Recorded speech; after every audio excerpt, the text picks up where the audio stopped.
Hello, hi guys. मैं अखिलेश जायसवाल, जिला सिद्धार्थनगर से। हम उस क्षेत्र के रहने वाले हैं जहाँ पे चाचा विधायक और फूफा बदमाश हुआ करते हैं, और हमारे घर से पैदा होते हैं छात्र नेता, युवा छात्र नेता। अच्छा, यहाँ पे कितने लोगों को लगता है कि इंजीनियरिंग कॉलेज में जिंदगी जी रहे हैं? कितने लोगों को लगता है? बाकी सबको ही लगता है। हमको तो ऐसा लगता है ना कि जिंदगी की तलाश में हम मौत के कितने पास आ गए। अच्छा, कुछ लोग आते हैं अमीरी फैमिली से, कुछ आते हैं मिडिल क्लास वाले। कितने लोग यहाँ पे मिडिल क्लास फैमिली से हैं? अच्छा, कुछ कंफ्यूजियाए हुए हैं, मतलब इनकी अलग अमीरियत चलती रहती है। ये तो ना भूखे मर रहे होते हैं, ना स्प्लेंडर ले पा रहे होते हैं। उसके बाद क्या होता है, उसमें आती है मम्मियाँ। माँ होती हैं बड़ी कमाल की चीज, मतलब आजकल के बच्चों को तो सारे शौक पूरे हो जाते हैं। ये तो है बेबी जॉनसन वाले। हमारी मालिश कैसे होती थी? जिद किए, सरसों का तेल लपेटा गया, झाड़ू बेलन तैयार है। अच्छा, बचपन में शौक हमारे भी थे। जिद किया, नाचने वाला खिलौना। मम्मी किचन से गई, कटोरी लाके नचा दी। अपनी ठहरे गधे, जब तक कटोरी नाच रही है तब तक चुप, फिर रोना स्टार्ट। उम्र बढ़ी, डिमांड बढ़े, शौक चढ़ा बैडमिंटन खेलने का। मम्मी फिर किचन से निकाल लाई कुकर का ढक्कन। टाइमिंग सेट हुआ शाम के 7 बजे तक, क्योंकि उसके बाद हमारे यहाँ दाल बनता था। अच्छा, फिर डिमांड बढ़े, पापा से बोले पापा हम स्कूल ऐसे नहीं जाएंगे पैदल, हम जाएंगे गाड़ी से।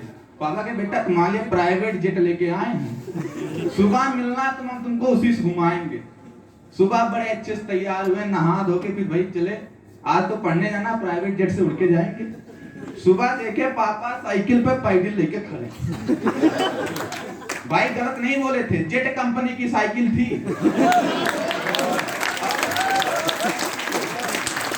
और वो थे प्राइवेट, उनके अलावा हाथ नहीं लगा सकता था, क्योंकि देवता मानुष हुआ करते थे। मुंह से भी क्या निकला, पापा तुसी ग्रेट हो।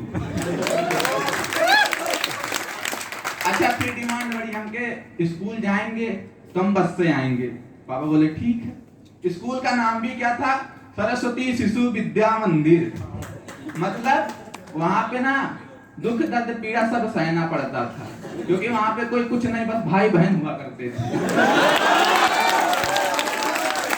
अच्छा, पीली बस में तो चढ़ गए, मतलब पीली बस होती है ना विद्या मंदिर वालों की, पीली बस में तो चढ़ गए। जब चढ़े तो सोचे, उसमें मूवी आई थी तारे जमीन पर। हम भी देखे चौड़ियाए हुए, हम क्या जाएंगे हाथ फैला के, बाहें खोल के नाचेंगे आज। भाई सीट मिली ड्राइवर के बगल में, बस का के दोनों टांगों के बीच में।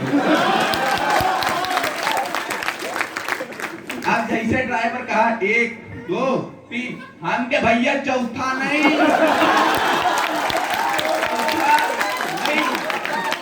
हमारा चौथा निकल जाएगा।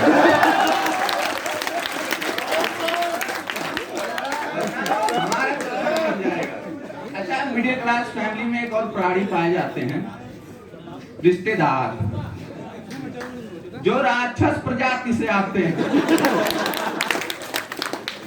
उनको कुछ लेना देना नहीं होता है, कभी कॉल नहीं करेंगे। जैसे नंबर आया मार्कशीट वाली, हाँ भैया पास हुए कि फेल, मालूम पड़ता घर का खर्चा ही चलाते हैं। हमारे यहाँ अलग किस्म के रिश्तेदार आते थे, वो कॉल तभी करते थे जब किसी की मौत की खबर देनी होती। सामने से अगर बंदा बोल भी दे भैया झूठो बोल दो जिंदा है, कैसे बोल दे भाई, लाश सामने पड़ी है।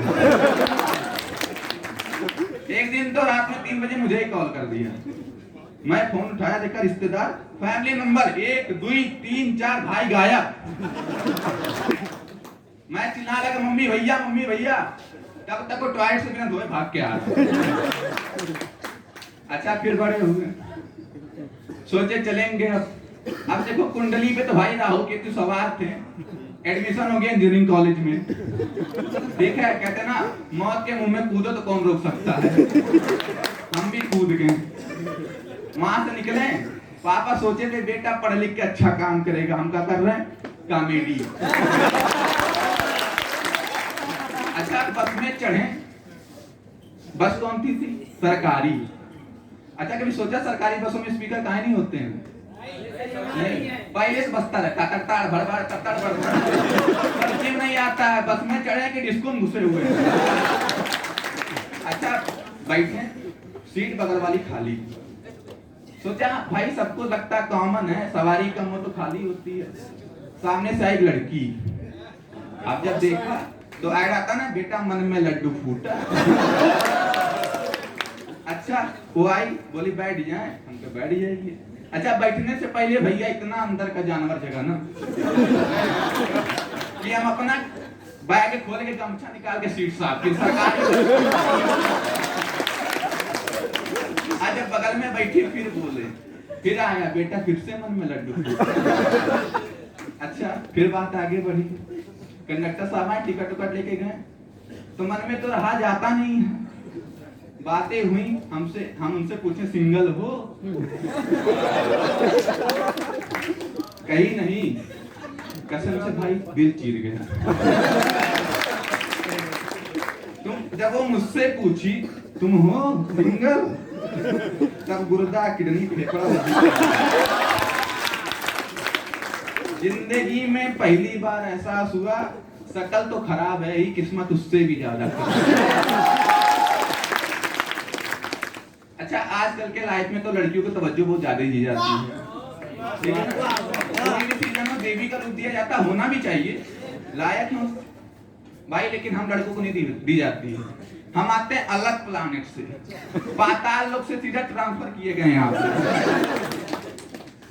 उसके बाद क्या होता है, एक बार क्लास में बैठे थे, ऐसे ही नवरात्र आने वाला था, सच ही बता रहे हैं लड़कियां देवी का रूप होती हैं, माँ दुर्गा होती हैं, माँ सरस्वती होती हैं। हमको मची खुजली, हम हो गए खड़े, अब बड़े ताव में बोले, और हम लड़के, अब सर जी बोल रहे बेटा दूसरों का नहीं पता, लेकिन तुम रावण हो, रावण। और अगर चुपचाप नहीं बैठे तो अब की दशहरे में रावण दहन का खर्चा हम बताएंगे। लेकिन भाई साहब हम लड़के इतने भी बुरे नहीं होते हैं, कुछ होते हैं दिल के अच्छे, जो परिवार की जिम्मेदारियां समझते हैं। तो उनके लिए दो लाइनें हैं कि खुशियों से भरा एक मकान छोड़कर आते हैं, माँ बाप के रूप में हम भगवान छोड़कर आते हैं। खुशियों से भरा एक मकान छोड़कर आते हैं, माँ बाप के रूप में एक भगवान छोड़कर आते हैं। छोटी सी उम्र में जिम्मेदारियों के बोझ के तले दाब दिए जाते हैं। सिचुएशन कैसी भी हो हम हमेशा मुस्कुराते हैं, रो भी नहीं पाते, सो भी नहीं पाते, सब कुछ सहना पड़ता है। घर की परेशानियां जब आगे हों तो नाचा कर भी अपनों से दूर रहना पड़ता है। और माँ बाप के चेहरे पर ध्यान दीजिएगा, इन लड़कों के लिए, स्पेशल लड़कों के लिए है कि ना चाहते हुए भी माँ बाप के मुस्कान के लिए जिंदगी में कठिनाइयां कितनी भी हो, लेकिन सब कुछ ठीक है, उनसे बस इतना कहना पड़ता है। Thank you so much, Akhilesh, for giving your